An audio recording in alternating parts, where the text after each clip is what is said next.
Halo, Assalamualaikum. Apa kabar adik-adik? Alhamdulillah baik semuanya ya, sehat dan semangat ya. Oke, hari ini kita akan melanjutkan cerita kita yang kemarin. Kemarin kan kita sudah bercerita tentang sejarah kota Mekah, kemudian munculnya sumur Zam-Zam pas zaman Nabi Ismail. Kemudian kita juga sampai ke waktu dimana Abdul Muthalib atau kakeknya Nabi Muhammad, anaknya Hashim dibawa ke kota Mekah, dan akhirnya Abdul Muthalib menjadi salah satu pimpinan di kota Mekah. Nah, salah satu hal yang dilakukan Abdul Muthalib di kota Mekah adalah dia menggali sumur Zam-Zam. Seperti yang sudah kita ceritakan kemarin, sumur Zam-Zam itu lama-kelamaan tidak diurusin dan akhirnya ketimbun, akhirnya hilang deh sumur Zam-Zamnya. Nah, pas zaman Abdul Muthalib ini sumur Zam-Zam digali kembali. Gimana ceritanya? Saya bacain ya. Adik-adik tersayang, saat itu sumur Zam-Zam telah terkubur dan dilupakan oleh orang selama ratusan tahun. Namun Abdul Muthalib tidak pernah lupa pada sejarah Mekah, bahwa dulu pernah ada mata air yang menghidupi Mekah, mata air yang memancar keluar oleh kaki Ismail. Aku harus menemukannya, pikir Abdul Muthalib. Aku harus menemukan kembali sumur Zam-Zam yang telah dilupakan orang. Apalagi aku bertugas menyediakan air dan makanan bagi penduduk Mekah gitu. Nah, salah satu tugasnya Abdul Muthalib waktu itu menyediakan air dan makanan bagi penduduk Mekah. Makanya dia semangat sekali untuk bisa menemukan sumur Zam-Zam. Pikiran seperti itu tidak pernah hilang dari benaknya.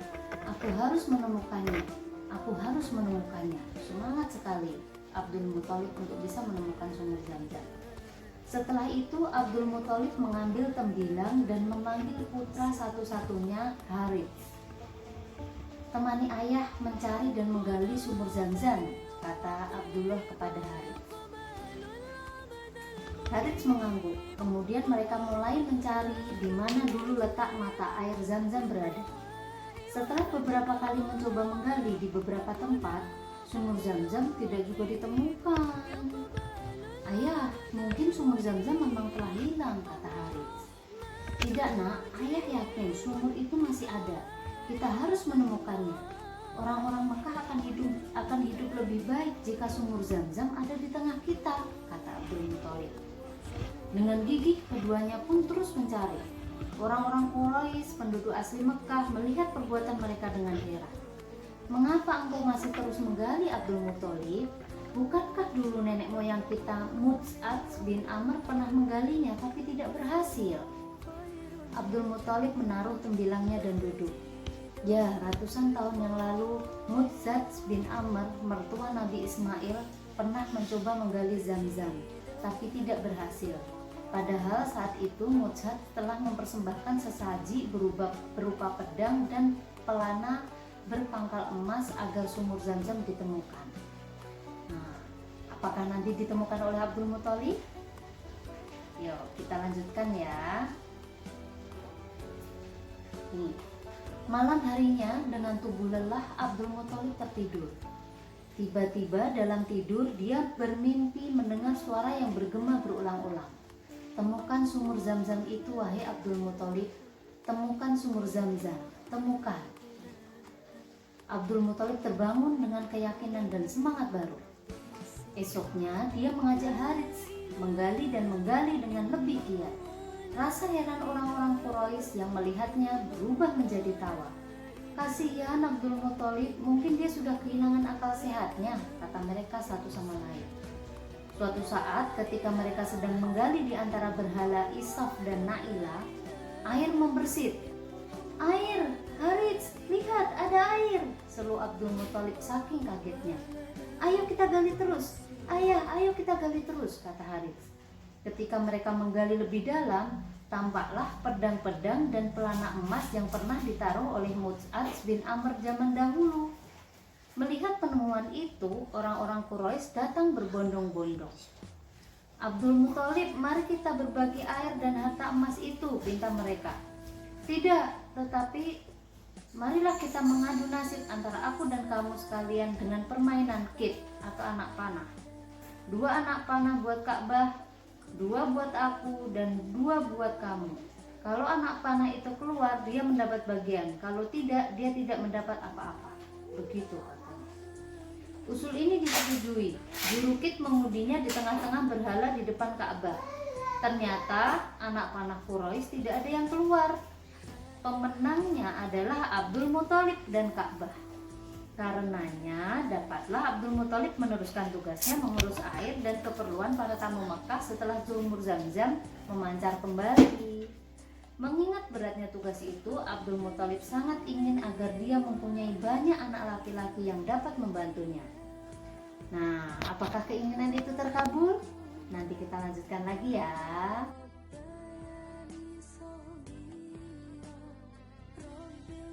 Oke, kita lanjutin ya. Tadi Abdul Muthalib dan anaknya Harits sudah menemukan sumur Zam-Zam. Nah,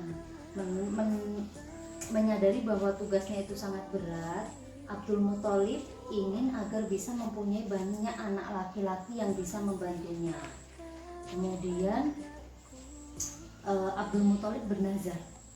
Bernazar itu berjanji, kalau saja aku mempunyai 10 anak laki-laki, kemudian setelah semuanya dewasa, aku tidak memperoleh anak lagi seperti ketika sedang menggali sumur Zam-Zam, maka salah seorang di antara 10 anak itu akan aku sembelih di Ka'bah sebagai kurban untuk Tuhan. Begitu nazar Abdul Muthalib. Ternyata takdir memang menentukan demikian. Abdul Muthalib akhirnya mendapat 10 orang anak laki-laki. Setelah semua anak berangkat dewasa, dia tidak lagi memperoleh anak. Dipanggilnya ke 10 orang anak itu, termasuk si bungsu Abdullah yang amat disayangi dan dicintainya. Abdullah tahu nggak siapa? Abdullah ayahnya Nabi Muhammad nanti ya. Nah, dia bilang ke anak-anaknya, aku pernah bernazar anak-anakku akan menyembelih salah seorang dari kalian jika Tuhan memberiku 10 orang anak laki-laki. 10 orang anaknya terdiam. Mereka memahami persoalan itu. Mereka juga melihat kebingungan yang luar biasa di mata ayah mereka yang berkaca-kaca. Namun aku tidak bisa menentukan siapa di antara kalian yang harus kusembelih. Oleh karena itu aku berniat memanggil juru kit untuk menentukannya. Juru kit itu ya kayak orang yang kalau di sini orang pinter kali ya yang ditanya-tanyain gitu.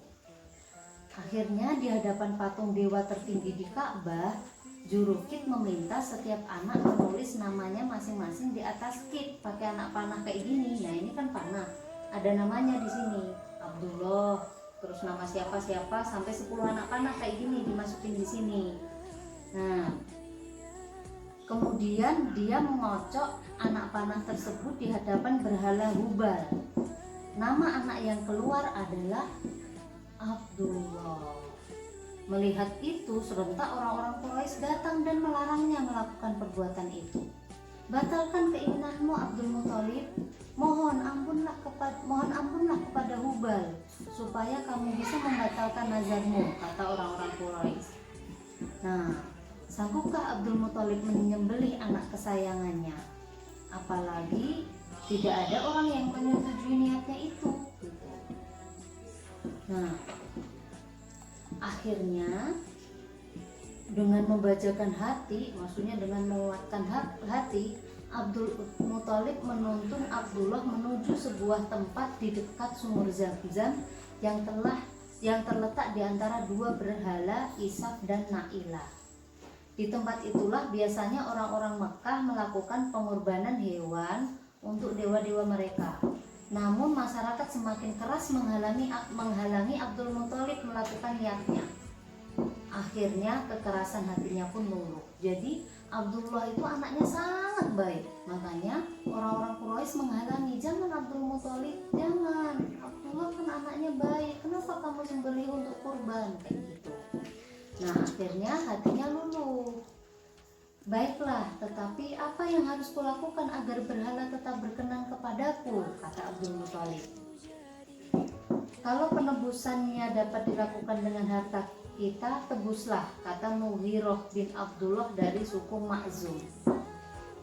Setelah diadakan perundingan, mereka sepakat menemui seorang dukun di Yatsrib. Berapa tebusan kalian? Tanya dukun wanita itu. 10 ekor unta. Kembalilah ke negeri kalian, sediakan tebusan 10 ekor unta. Kemudian undi antara unta dan anak itu. Jika yang keluar nama anak kamu, tambahkan jumlah untanya. Kemudian undi lagi sampai nama unta yang keluar, kata dukun itu. Mereka pun pulang dengan lega dan segera mengundi dengan anak panah. Ternyata yang keluar adalah nama Abdullah. Akhirnya mereka menambah tebusan unta dan mengundi lagi. Ternyata yang keluar Abdullah lagi. Demikian adik-adik kesayangan, seterusnya Abdul Muthalib menambah dan menambah terus jumlah unta. Ketika jumlah unta sudah mencapai 100 ekor, barulah nama unta keluar.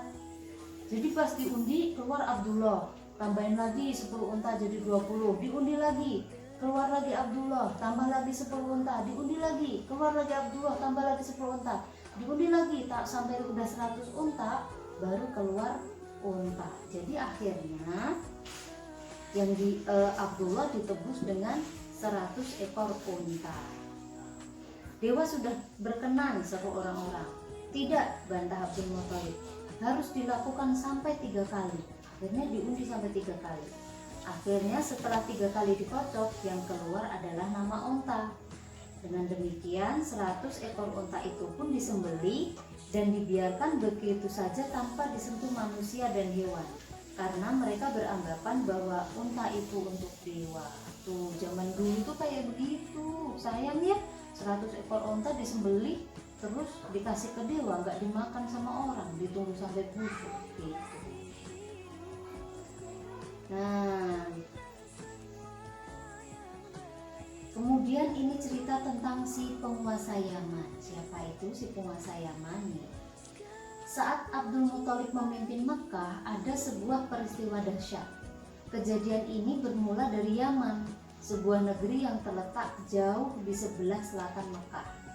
Saat itu Yaman diperintah oleh seorang penguasa bernama Abrahah al-Ashram. Tahu nggak Abrahah tuh nanti berbuat apa? Pasti pada pernah dengar ceritanya kan? Yang memimpin pasukan gajah mau menghancurkan kota Mekah. Aku tidak habis pikir mengapa setiap tahun seluruh bangsa Arab datang ke tanah Mekah, seru Abrahah kepada para menterinya. Nah, terus kata menterinya, Tuan Raja tahu di sana ada sebuah bangunan bernama Ka'bah. Bangunan tua itu begitu disucikan oleh penduduk Jazirah Arab sehingga mereka tidak dapat berpaling darinya. Kesanalah mereka pergi beribadah menyembah para dewa sepanjang tahun, jawab salah seorang menterinya. Apa sih istimewanya bangunan tua yang terbuat dari batu kasar itu? Aku ingin negeri kita Yaman mempunyai sebuah rumah suci juga. Sebuah rumah suci yang akan dikunjungi seluruh orang dari penjuru jazirah. Sebuah rumah suci yang akan membuat bangunan tua di Mekah itu menjadi tidak berarti lagi dan dilupakan orang. Jadi ceritanya dia iri sama Ka'bah. Kenapa orang-orang datang ke Mekah untuk beribadah di Ka'bah? Akhirnya dia mau membuat rumah suci sendiri gitu. Penduduk asli Yaman itu kaum Saba. Sebelum datang Islam, negeri Yaman telah terkenal dengan kemajuan teknologi bangunannya. Salah satu bangunan yang amat terkenal adalah bendungan raksasa Ma'rib. Ketika bendungan ini jebol, banjir besar melanda daerah sekitarnya sehingga para penduduk terpaksa pindah ke negeri lain. Nah, lanjutin ya. Tadi kan Raja Yaman ingin membuat rumah ibadah sendiri biar orang-orang gak datang ke Mekah lagi tapi datang ke Yaman. Namun apa mungkin kita bisa membuat rumah suci baru yang bisa menandingi Ka'bah? Kata menterinya. Mengapa tidak? Buat sebuah gereja yang sangat indah, hiasi dengan perlengkapan paling mewah yang kita miliki, gerbang emas, jendela perak, lantai pualam yang berkilau. Semuanya kerahkan seluruh ahli bangunan. Aku ingin gereja itu selesai dalam waktu singkat, kata raja. Tidak lama kemudian berdirilah sebuah gereja seindah yang diinginkan Abraha. Sang penguasa Yaman itu mengunjunginya dengan rasa puas. Lihat, tidak lama lagi seluruh orang Arab akan datang ke sini, kata Abraha kepada bawahannya. Bahkan orang-orang Mekah akan melupakan rumah tua itu. Mereka begitu melihat bangunan seindah ini, pasti akan melupakan Ka'bah. Benarkah demikian? Nah, lanjutin ya. Nah, ternyata apa yang diharapkan Abraha tidak terjadi. Orang-orang Arab sudah sangat mencintai rumah purba Ka'bah, sehingga mereka tidak dapat berpaling ke rumah suci lain. Betapapun indahnya bangunan itu dibuat, orang-orang Arab merasa ziarah mereka tidak sah jika tidak mengunjungi Ka'bah. Bahkan penduduk zaman sendiri tidak mengindahkan rumah suci baru itu. Seperti biasa mereka tetap berbondong-bondong berziarah ke Mekah. Nah, nanti kita lanjutin ya. Abraha gimana dong kalau gitu?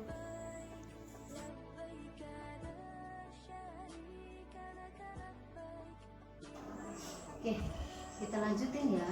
Tadi kan Abraha udah bikin gereja yang bagus banget. Ternyata orang-orang Arab tetap lebih mencintai Ka'bah daripada gereja itu. Bahkan orang Yaman sendiri juga nggak terlalu mengindahkan gereja itu. Mereka tetap berkunjungnya ke Arab. Akhirnya Abraham gerah. Dia marah. Tidak ada jalan lain. Gerakkan pasukan gajah kita. Serbu dan hancurkan Ka'bah, kata Abraham. Aku sendiri yang akan memimpin pasukannya. Jika bangunan tua itu hancur dan rata dengan tanah, orang-orang Arab tidak akan mempunyai pilihan lain selain datang ke tempat kita, kata Abraham. Nih, akhirnya Abraham nih naik gajah memimpin pasukan bergajah mau menghancurkan Ka'bah. Nih. Sang penguasa Yaman memang ditakuti oleh karena pasukan gajah yang dimilikinya. Abraha sendiri naik di atas seekor gajah yang paling besar dan kuat.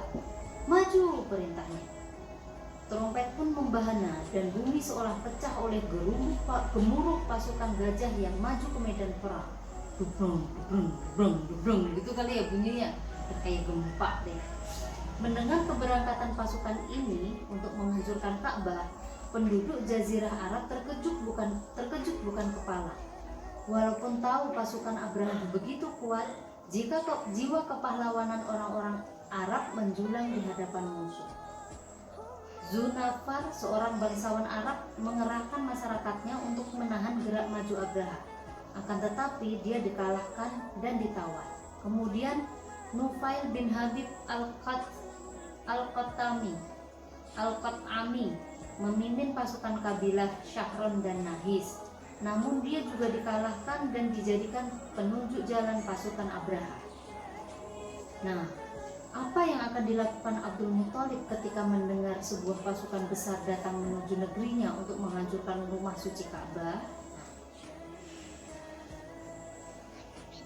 Ini Abraham gambarnya kayak gini, serem banget ya. Ini ada cerita Al-Qulayus. Al-Qulayus adalah nama gereja yang dibangun Abraha agar orang tidak pergi haji ke Mekah, tetapi ke gereja ini.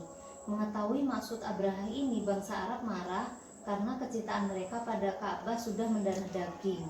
Bahkan seorang dari suku Kinani malah pergi memasuki Al-Qulayus dan membuat kerusakan di dalamnya. Peristiwa inilah yang memicu Abraha untuk menghancurkan Ka'bah. Gitu ceritanya. Nah, bagaimana sikap penduduk Mekah? Kita lawan mereka, Abdul Muthalib. Berikan peringatan kepada setiap orang untuk bertempur, kata Abdul Muthalib. Orang-orang Quraisy di Mekah panik. Mereka meminta pendapat Abdul Muthalib untuk bertempur. Abdul Muthalib tahu, sekeras apapun mereka melawan, semuanya akan sia-sia. Pasukan Mekah akan ditaklukkan. Karena itu dia menjawab dengan bijak, tidak, kita tidak akan mampu. Seorang utusan Abraha telah tiba dan menyampaikan keterangan bahwa Abraha tidak akan memerangi kita. Abraha hanya ingin menghancurkan Ka'bah. Kita akan selamat jika tidak menghalanginya. Aku sarankan semua orang pergi mengungsi ke gunung-gunung di sekeliling kota. Abdul Muthalib kemudian mendatangi markas Abrahah bersama beberapa orang pemuka Mekah. Ini Abdul Muthalib menemui Abrahah. Abrahah al-Ashram bukanlah penduduk asli Yaman sebenarnya. Ia datang dari negeri Habasyah di Afrika untuk menduduki Yaman. 70.000 pasukan Habasyah yang dipimpin Aryat berhasil mengalahkan Yaman. Namun Aryat kemudian dibunuh oleh Abrahah sehingga sejak itulah Abrahah memerintah Yaman.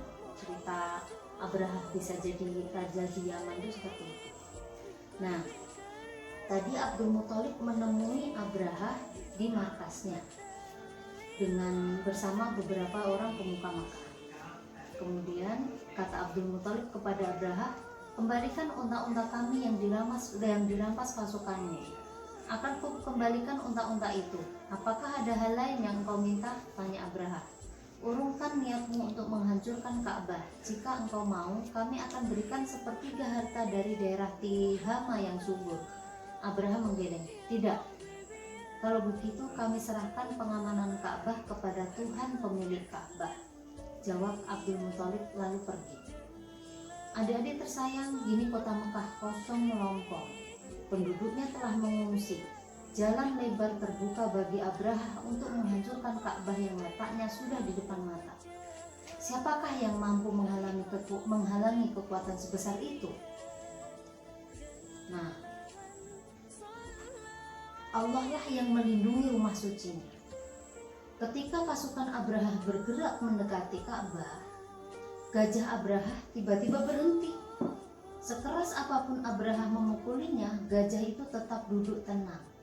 Bahkan akhirnya berusaha berjalan kembali ke arah Yaman. Maju, ayo maju, teriak Abrahah sambil dipukuli gajahnya. Ayo maju, tapi gajah nggak mau maju. Mereka malah mau balik lagi ke kota Yaman. Ayo maju, apa yang terjadi padamu? Bentak Abrahah pada tunggangannya. Dalam berbagai medan pertempuran, belum pernah kamu mengecewakan aku seperti ini. Kamu bahkan tampak ketakutan. Ada apa sebenarnya? Kata Abrahah kepada gajahnya. Paduka, ada yang datang dari arah laut, seorang prajurit sambil menunjuk panik. Saat itulah dari arah laut, Allah mengirimkan kawanan burung yang kepakan sayapnya menutupi sinar matahari seperti iringan awan mendung yang bergerak cepat. Burung-burung itu menjatuhkan batu-batu menyala ke arah pasukan gajah.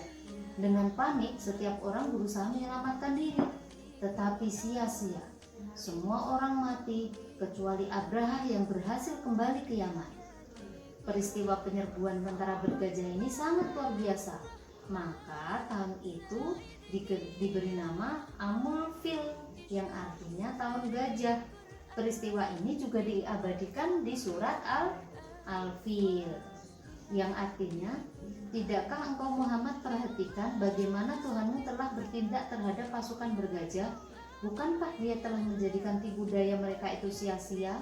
Dan dia mengirimkan kepada mereka burung yang berbondong-bondong yang melempari mereka dengan batu dari tanah liat yang dibakar, sehingga mereka dijadikannya seperti daun-daun yang dimakan ulat. Nih, jadi akhirnya Allah mengirimkan burung ababil. Ini membawa kerikil-kerikil dari api neraka. Akhirnya mereka semua hancur, mati, kecuali Abrahah yang bisa balik ke Yaman. Sebagian ahli tafsir berpendapat bahwa yang dibawa burung-burung itu adalah kuman-kuman wabah penyakit cacar. Dalam beberapa hari saja seluruh pasukan mati dengan tubuh rusak seperti daun dimakan ulat. Abrahah berhasil kembali ke Yaman, tetapi tidak lama setelah itu ia pun mati seperti pasukannya. Gitu. Oke, nanti kita lanjut lagi ya.